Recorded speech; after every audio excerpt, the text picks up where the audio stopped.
Welcome back, everyone. NicknLex here. Thank you so much for joining me today to this new episode of Music with Nick. Today we got a request by Eric Meredith. Thank you so much, Eric. I appreciate it so much. And with Eric, I don't know what I'm gonna get into. I'm sure it's gonna get very interesting. Maybe prog, maybe alternative rock. But always something, we kind of like have the same taste. We've been in touch and, sending each other music and stuff. And it's always been very interesting.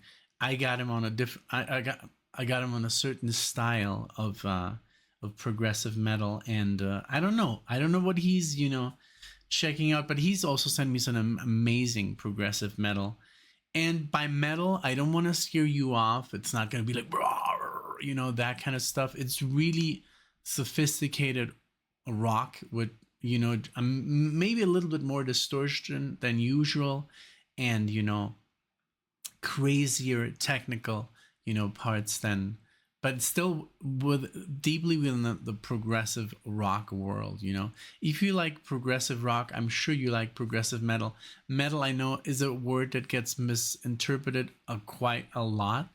With people, and we just spoke to someone the other day at a concert, and he said, "Oh, I don't listen to metal," and the other people in my class were listening to metal, but even though I was only 6 months older than them, I was like, "Nah, metal is not for me." You see, so there is like almost like a mental divide, which is like, "Oh, this is metal now. I'd rather not listen to it," and metal can be so, not heavy and just wonderful music. My mom always called it like classical music with distortion. Pretty much when I was listening to Iron Maiden and Metallica, she's like, "Oh yeah, I've heard this before, but in classical music."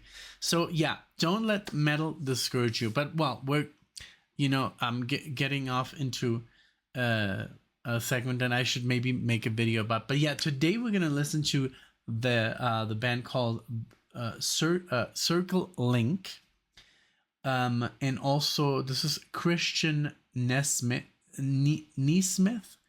and the song is called The Tower. The album is called Arcana, and this is right off the fresh off the shelves, 2024. So let's see. Yeah, I'm not gonna look up what kind of music this is. I haven't clicked on anything, so it could be neo-prog, prog metal, progressive metal, could be jazz for all I know. Eric has a very wide, of course, taste. So yeah, but again, I want to thank you, Eric, for the video, for sponsoring the video. This is a epic request. So if you want to request a video, there's a description below how you can do all that through Buy Me a Coffee and all that good stuff. But yeah, let's listen to The Tower. And thank you so much, everybody, for being here. If this is your first time here, please leave a like, leave a comment. If you don't like the video, you can do so as well. But yeah, and if you're new to the channel, welcome. So here we go with The Tower, and let's check it out. I have no idea what I'm getting into. So, all right, let's go.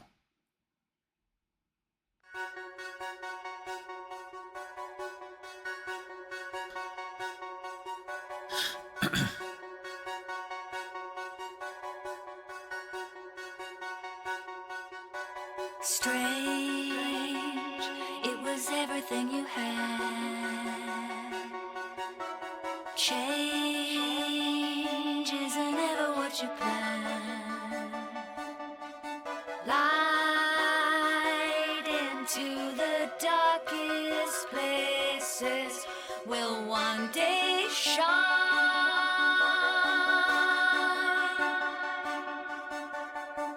To climb the tower, you must purify in golden fire.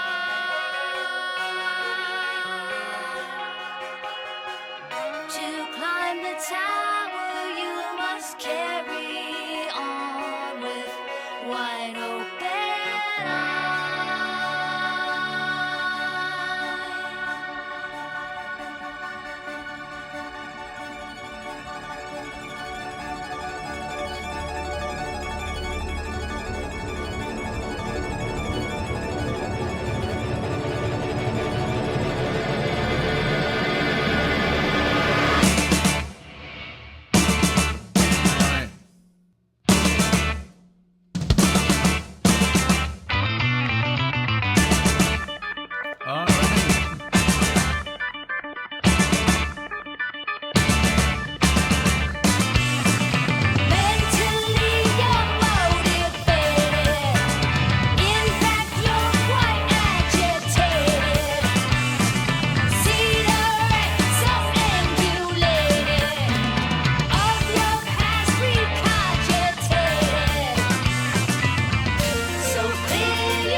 wow, I'm loving it. It's what I you know what I love the most is that they're not trying to copy Dream Theater, because that's unfortunately a lot of bands wanna, Dream Theater is very successful, but they have their sound, they have their rules, they have their, it's progressive, but it doesn't go out as much as, let's say, Gentle Giant or Yes, or some bands that are just a little bit more. It still stays all within the harmonic, uh you know kind of like rule set. It's not too out there.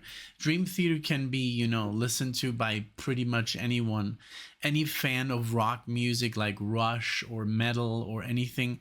It's just not too out there. Even though it's progressive, there's a lot of time signature changes, but the music itself never takes it too far where it's like, okay, I didn't expect that at all, but it happened. This is what, for example, happens here. This band takes it a little bit up a notch with the time signatures, with the chord progressions. It is just a little bit more out there, like bands like, I think Gentle Giant is a perfect example. Gentle Giant is a band where it's deliberately, progressive, or just like a little bit more weirder sounding, or there's parts that are just unexpected and then they become the norm because that's just the style.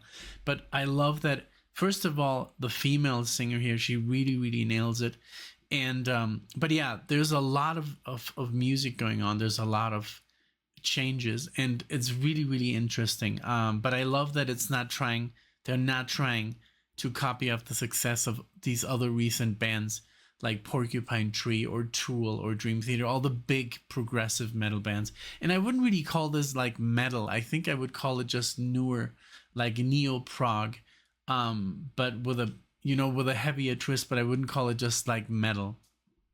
What does it say here in the description? It says Circle Link will entice the light and treat you to a sound she says comes from her cosmic radio station, a native of Los Angeles. CIRCE. I thought it was Circle. CIRCE was a self-taught fine artist before waking one morning from a dream with a song in her head. While never having written a song before, she penned 3 songs that day and discovered a new artistic path. That's crazy. Originally calling her music cowboy jazz, CIRCE soon found there was so much more to her eclectic style. Wow, this is one person. I'm gonna check it out. I'm gonna check her out right now. But yeah, this is crazy. If this is one person, one girl, wow. Or I mean, maybe it's CIRCE Link and Christian NeSmith as a duo. I'll check in a second on Wikipedia, but man, I mean, I really like this. It's really, really original and very cool. And yes, there's so much music going on. I mean, for a self-taught musician, but that's why I say sometimes, self-taught musicians are just like, they don't have any rules, to cling on to. So it's really, sky's the limit. Sometimes with musicians that learn music, the rules, and it's maybe easier to, to get out, to write something out because all the rules. But sometimes, is it the way you really want it to, or you're just following a certain, set of rules that, that's the thing. So let's keep going. But I think I didn't want to pause because I don't want to destroy the immersion, but I do have to talk, So here we go.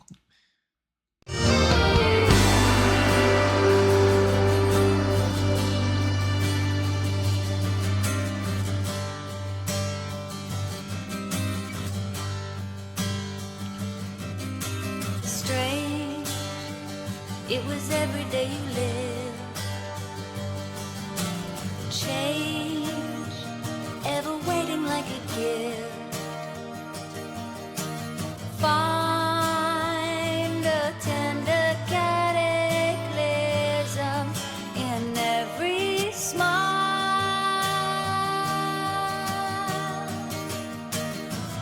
I climbed the tower, how could I have known it would go so high?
Here I do my hiss. That was crazy good. Okay, so I think I figured it out. So, and I think her name is pronounced, or spoken, CIRCE.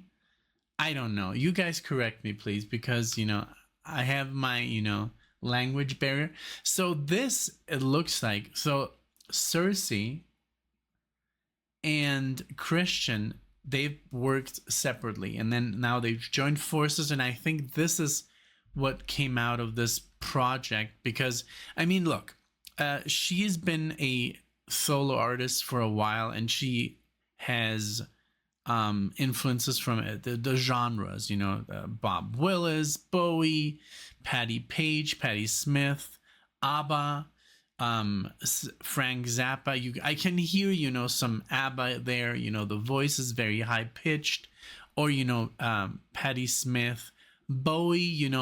I mean, who doesn't love Bowie? But also, it says here, with 9 records, over 90 plus songs in her catalog. And she has done all kinds of soundtracks and stuff. School of Rock, Bittersweet, The Hills of Ice, stuff like that. So it says here, CIRCE Link has proven her strength and success as one of LA's most unique independent artists. Now, that's the vocalist, and obviously the input is very, very strong there. And then we have Christian NeSmith, and I think he comes with the whole music theory and the prog, elements. So he comes from a music family, and you can obviously hear that he is very, very. There's a lot of musical knowledge, in his music. Christian has produced many independent artists and has placed songs in both films and TV: Blades of Glory, The Hills of Ice, Lionheart. Also like commercials: AOL, Budweiser, Chevron, Chevrolet, Burger King, ESPN, you name it, Mercedes, Nissan. So the guy's busy, but he's also played with Air Supply, King's X, Debbie Peterson. There's a lot of so I think when they joined forces, we have this progressive fest, really, really cool. This heavy section was amazing. Very cool. This is something that I would have to listen to again, but all in all, on the first listen, this is amazing. I mean, I love that it had so many parts, and also the lyrics, I would have to check them out again, but music wise, it was so interesting. It was so rich in, I mean, it's an 11-minute song. Of course, it's going to get, wild. But it never was too obvious. It was never too similar to something that I heard before. Specifically those bands that I listened to, I don't know. I guess I mentioned Dream Theater or Symphony X or Shadow Gallery or whatever, It was never that. It was never. It never sounded like something being taken. It was very original. That keyboard solo was amazing, by Christian. That the heavy section that I mentioned, just fantastic, really good. I mean, it's just. And then she comes back with the voice, and I mean, this is a really, really great project. And this is so cool that something like this is being, released in 2024. I really hope that they get, the recognition that they deserve. Nowadays, I guess it's a little bit harder than, let's say, in the, 60s, 70s, 80s, 90s. Even the 2000s. I think right now it is the hardest to get your music out there because there's so much competition, and everybody pretty much can record an album from their home. If they have the know-how, you just need a good computer and a good DAW and obviously musical knowledge. But sometimes even less is more. People release songs with 2 chords, and You know, that's all it takes to get a record deal or to get out there. You know, a lot of people are independent, you know, which is a smarter thing to do because you own your music. But also, of course, it is harder to get the music out, right? But this was amazing. I mean, for a for an indie band, you know, this sounds very freaking professional. I mean, this is right up there with bands like, yeah, you know, Steven Wilson or, you know, Porcupine Tree, stuff like that. It just has that really fine, you know, production, and also the music is just amazing. So this was a great surprise. Thank you so much. I don't know, you're like me, Eric. You know, I had like this, I was like this, but like 10 years ago, where I was constantly searching for new music, and I would find it on blogs. You know, I was living in Mexico, so downloading was pretty much okay. So I would go on these jazz blogs and these progressive rock blogs, and I would just download, you know, music. But more, I think what I would do is I would stay in the fusion. I never really went into prog or rock, especially if it was from the 70s. That's why I have this channel, literally, because that's what we started to react to: 70s progressive rock, not metal. And but yeah, so I every day I had like a new album, you know, and that's why I, you know, but I got kind of like obsessed with some of the same artists, and I kind of stopped, you know, looking, because I said I think I found what I was looking for. But all these guitar players that I found, and all that music, and that's some of the stuff that I send you, some of the stuff that I sometimes post, you know, even though it's not a request, you know, I post my own music. Not my music, but the music that I like a re-listen. But yeah, I was always on the look for the next crazy band, you know. And I think that's what you do. You're always on the hunt for new music, and it's amazing, you know. It's amazing. But right now I just stopped because since I want to record and I want to create, I don't want to have more music, you know, as an influence or inspiration right now, because at least not like a full album or like a full like a band that I don't want to do any deep dives right now, because also because of the channel, you can't really do deep dives, because I don't know, you kind of like, you have to pull yourself from, oh, I'm gonna listen to all the Jethro Tull collection, because you do want to keep that for the reactions, you know. I know it's a bit counterproductive when you like to listen to music, but when you have a reaction channel, you can't just go for, you know, the newest thing, or something that is older, because then you spoil all your possible, you know, reaction. I know it's weird, but yeah, we've talked about it hundreds of times, that we deprive ourselves of listening to new music. But well, it does pay off when you do the video, you know. But like with this, like just what I wanted to talk about, what I wanted to say is that it's so cool exploring new music, you know, and especially in 2024, it's awesome to have bands like this that sound from like, you know, it did obviously remind me a little bit of Kansas, a little bit of ELP, a little bit of everything that we love in progressive rock, right? Or progressive metal. So this was great. Thank you again, Eric. This was amazing. Thank you so much for coming up with I had no idea what I was getting into, and it took me a little bit, you know, it took me some time to figure out what I was listening to. But again, thank you so much. I appreciate it. Thank you. Thanks everyone for tuning in. I hope you enjoyed. Let me know what you think in the comments, and I'll see you all in the next one.